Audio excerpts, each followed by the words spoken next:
Et oui les gars, je me devais de le faire. Salut à tous les gars, c'est Asial. Aujourd'hui on se retrouve pour une nouvelle vidéo sur le Kicks. Bah oui, parce qu'après la prestation magnifique qu'il nous a pondue face à l'équipe de France, et en plus de ça, ses dernières déclarations et même le contexte un petit peu autour d'Mbappé en équipe de France, sa fameuse aussi condition physique, hein. J'étais cuit, voilà, j'étais fatigué. C'est ce qu'il nous a dit hier en conférence de presse d'après-match, et ça peut expliquer peut-être sa performance catastrophique. Peut-être que certains vont encore se cacher derrière ça. Oui, le masque, la condition physique, oh la saison au PSG, etc. Non, au bout d'un moment, les gars, moi, je vais l'analyser, je vais dire des choses encore une fois dans cette vidéo. Je sais que beaucoup ne vont pas être d'accord avec moi, mais au bout d'un moment, faut arrêter la culture de l'excuse et surtout auprès de mecs qu'on met au stade de meilleurs joueurs du monde.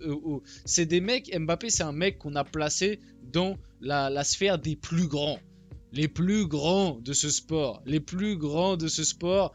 Moi, je suis désolé, on en attend beaucoup plus d'un soi-disant meilleur joueur du monde. Est-ce que vous avez vu la prestation qu'il a fait hier au Portugal, s'il vous plaît? Donc avant que la vidéo commence, n'hésitez pas à la liker, à commenter, à partager et à vous abonner si ça vous fait plaisir ce style de vidéo. Je sais très bien que certains ne vont pas être d'accord, mais on va y aller dès maintenant. Et en tout cas, je remercie bien évidemment, comme d'habitude, ceux qui like, etc. C'est vous les boss. Donc, j'étais cuit. Globalement, c'est ce que nous a dit Kylian Mbappé après en conférence de presse d'après-match, après le match face au Portugal. Donc, Kylian Mbappé, sur sa condition physique, il faut passer au-dessus de ça. Ce sont les aléas du footballeur. Je l'ai toujours dit, peu importe ce qui se passe, l'important est qu'on gagne. J'ai mis qu'un but et on est en demi-finale et je suis très content. Alors, déjà, je veux revenir avec ce truc de la condition physique parce que j'en ai marre. J'en ai marre que le truc de la condition physique, il se cache derrière, que tout le monde cache Mbappé derrière sa condition physique. Les gars, si Mbappé a une condition physique catastrophique, c'est de sa faute. C'est de sa faute. Faut arrêter l'excuse de oui, mais il a raté la prépa avec le PSG, c'était il y a quasiment un an, les mecs. C'était il y a un an. Vous allez me dire que là, en un an, Mbappé, il n'a pas été capable de se refaire une petite condition physique, sachant que le PSG a refait une prépa physique en janvier. Parce qu'il y a eu 2 semaines de trêve. Donc automatiquement, il y a eu une prépa physique de fait en janvier et tu as eu toute l'année pour te refaire physiquement. Pourquoi tu es aussi cramé physiquement? Posez-vous la question de pourquoi Mbappé est aussi cramé physiquement. Alors qu'en plus, on peut pas lui donner l'excuse de il a joué trop de matchs, puisque toute l'année au PSG, on a reproché à Luis, enfin toute l'année, les 6 derniers mois au PSG, on a reproché à Luis Enrique de pas assez faire jouer Mbappé. Donc en gros, Mbappé, il a une condition physique de merde. Allons directement dans le terme. Il n'arrive pas à accélérer, il n'arrive pas à faire de différence en 1 contre 1, il a même pas réussi à caler un dribble à Cancelo. Les mecs, Cancelo. Alors Cancelo a fait un bon match, ok, mais t'as même pas réussi à dribbler une fois Cancelo et Semedo quand il est rentré. C'est des défenseurs qui ne sont pas connus pour leur qualité défensive, justement. C'est des défenseurs qui sont plus connus pour leur rapport offensif et leur qualité de centre ou technique. T'as même pas réussi à faire une différence en dribble, en élimination par ta vitesse. Pareil, encore une fois, on t'a pas vu faire beaucoup d'appels. Alors bon, les commentateurs se sont extasiés dès qu'il en a fait un. Alors ils nous l'ont rappelé pendant 10 minutes. Ah oui, mais on voit Mbappé faire un appel, il n'a pas été servi. Il en a fait un. Un sur toute la première mi-temps, il n'a pas été servi, du coup il a arrêté. Les commentateurs pendant 15 minutes ils étaient là, ouais mais il est passé, ah Mbappé on le voit bouger, il a fait quand même un appel, etc. Et vous vous rendez compte sur quoi on est à l'heure actuelle? On s'extasie dès qu'Mbappé fait un appel ou dès qu'Mbappé fait un retour défensif. Les gars, réveillons-nous. Non mais sérieusement, faut qu'on commence à ouvrir les yeux. Les gars, j'aimerais bien avoir... J'ai même pas pensé à vérifier, mais je suis sûr que sur le match d'hier, et pourtant, Cristiano Ronaldo, il fait un match catastrophique. Hein. Franchement, aussi catastrophique, voire même plus qu'Mbappé sur hier. Hein. Mais Cristiano Ronaldo, qui a 39 ans, je suis sûr et certain qu'il a couru plus de kilomètres qu'Mbappé. Les gars, s'il vous plaît, ouvrons nos yeux 2 minutes. Et je sais pas si on se rend compte, je sais que le match face à la Belgique, Mbappé avait couru 8 km. 8 km. Sachant qu'en moyenne, un joueur de foot, dans des matchs de cette intensité, n'importe quel, hein, sur n'importe quelle position sur le terrain, que tu sois attaquant, défenseur, milieu, ça, tu dois tourner autour des 10 km. Là, Mbappé, depuis le début de l'Euro, il est à 8 km. 8 km. N'Golo Kanté, à titre de comparaison, je crois qu'il est à 12. 4 km en plus par match. Alors ok, Mbappé, c'est pas du tout le profil d'N'Golo Kanté, mais tout ça pour vous dire que 8 km en moyenne par match, c'est honteux. C'est honteux.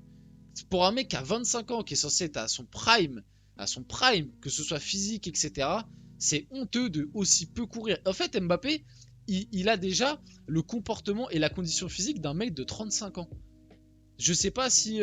Alors bon, on espère, et je pense qu'au Real Madrid ça va un peu changer, mais bref, l'excuse de la condition physique, moi je peux plus la tolérer, je peux plus l'accepter. Faut qu'on ouvre un peu les yeux.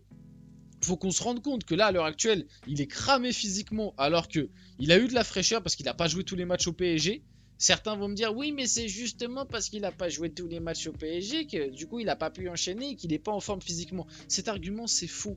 C'est de la caille, cet argument. Alors oui, je suis d'accord avec vous que quand tu enchaînes les matchs, certains joueurs peuvent du coup garder un sorte de rythme, etc. Maintenant, Mbappé, il n'a pas non plus passé 5 matchs sur le banc d'affilée. Arrêtez avec cette idée reçue. Mbappé, il a juste enchaîné un match sur 3 ou sur 4 des fois, remplaçant, et même dans la plupart du temps, il rentrait en jeu. Très souvent, il rentrait une petite trentaine de minutes. Faut arrêter parce qu'à cette condition-là, un Bradley Barcola, il est cramé physiquement aussi. Parce que Bradley Barcola, il a démarré beaucoup de matchs sur le banc, ou alors il y a beaucoup de matchs où il est sorti très rapidement. Pareil pour un Dembélé. C'est-à-dire que Dembélé, là, il est cramé physiquement. Bah non, Dembélé, on le voit gambader comme un lapin. Nuno Mendes, tiens, Nuno Mendes, en plus, il l'a affronté face au Portugal. Je trouve que c'est l'exemple parfait. Nuno Mendes qui revient d'un an de blessure, qui n'a pas fait la prépa au Japon, parce que c'est l'argument qu'on trouve toujours à Mbappé pour excuser son physique. Ah ouais, mais il a pas fait la prépa au Japon. Bon bah ok, il a pas. Donc Nuno Mendes revient d'un an de blessure, n'a pas fait la prépa au Japon, a très souvent été mis sur le banc justement parce qu'il revenait de blessure, donc fallait être précautionneux. Tu vois, il a pas enchaîné tous les matchs 90 minutes depuis qu'il est revenu au PSG. Bah c'est bizarre. Moi hier j'ai vu un Nuno Mendes qui gambadait comme un lapin et qui physiquement était très au point, qui a fait 120 minutes où même à la 119e minute il t'a tapé râteau sur Youssouf Fofana, accélération et il a failli marquer. Je sais pas, pourtant non, pourtant on m'a dit que c'est quand tu rates ta prépa, c'est on m'a pourtant assuré que la prépa au Japon, la prépa physique au Japon, c'est ça qui fait que les mecs sont cramés physiquement. Même en vrai, t'as pas allé chercher bien loin, l'équipe de France, Barcola et Colomwani, ils l'ont pas fait la prépa au Japon non plus puisqu'ils sont arrivés après au PSG. Alors vous allez me dire, ils ont fait des prépas dans leurs clubs respectifs. Oui, d'accord, mais Mbappé quand il a été placé au loft, quand t'es placé au loft, t'es pas en prison, hein. Au loft, t'as accès à t'as accès à tous les entraînements au sein du campus PG, enfin je parle des machines, etc. Et t'avais des entraînements tous les jours. Alors certes, peut-être des entraînements avec pas la même intensité parce que du coup t'avais les autres joueurs qui étaient au loft, mais quand même. T'as des entraînements, et si t'es un gars soi-disant motivé, etc., t'as largement de quoi faire personnellement une prépa de haut niveau. On parle d'Mbappé, c'est soi-disant le champion qu'il pense être. Comment ça se fait qu'Mbappé s'est pas dit, bon bah, on m'a mis au loft, je vais peut-être me prendre un préparateur physique, ou je vais peut-être parler avec les entraîneurs qui sont dispo pour le loft pour faire un peu plus pour moi, pour que je sois quand même au point physiquement. Bah non. Et même après qu'il soit réintégré dans le groupe, pourquoi on n'a pas vu une amélioration physique au fur et à mesure de la saison? J'ai l'impression que ça a été même de pire en pire. J'ai l'impression qu'il avait bien démarré la saison. Sur les 2-3 premiers mois, il était plutôt en jambes justement par rapport à sa mise au loft. Et que au plus la saison a avancé, plus c'est devenu catastrophique physiquement et de moins en moins de mouvements sur le terrain. Mais bon, hein, certains n'ont pas envie de parler qu'Mbappé a passé plus son temps en boîte de nuit qu'à l'entraînement cette année, mais bon, ça c'est un autre débat, voilà, les journalistes, quand c'est Neymar le font, quand c'est Mbappé n'ont pas envie de le faire, je vais pas aller me battre là-dessus. Kylian Mbappé reconnaît ne pas être en pleine possession de ses moyens, je ne pense pas avoir retrouvé toutes mes jambes, je n'ai jamais été un joueur qui se trouve des excuses. Alors cette phrase elle est lunaire, j'ai jamais été un joueur qui se trouve des excuses. Bah non, c'est pas toi qui te les trouves, c'est les mecs que tu dis. Enfin, c'est les mecs à qui tu dis de le dire dans les médias. Donc bon, franchement, j'ai jamais été un joueur qui se trouve des excuses. Alors qu'Mbappé, c'est vraiment le joueur type qui se trouve des excuses H24, que ce soit par lui ou par des communicants. Bref. C'est lunaire. En plus, il dit ça alors qu'il y a encore quelques temps, il était là à nous dire, ah oui, mais vous savez, avec le masque, j'ai l'impression d'être en 3D, c'est super compliqué. Alors que la moitié, il y a Osimhen, il a fini meilleur buteur de Serie A, il joue tout le temps avec un masque. Au dernier mondial, Gvardiol, il a joué avec un masque, il a été exceptionnel.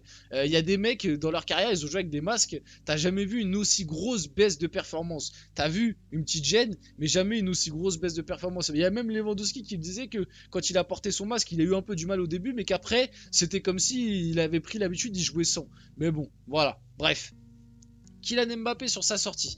On a discuté avec le coach avant la fin du temps, à la fin du temps réglementaire, pardon. On a dit qu'on allait essayer à la mi-temps de la prolongation. Je lui ai dit que je ne me sentais plus, que j'étais trop fatigué. Ça, pareil, c'est lunaire. Honnêtement, c'est lunaire. C'est-à-dire que là, Mbappé est clairement en train de nous dire bon bah c'est moi, j'ai décidé de sortir.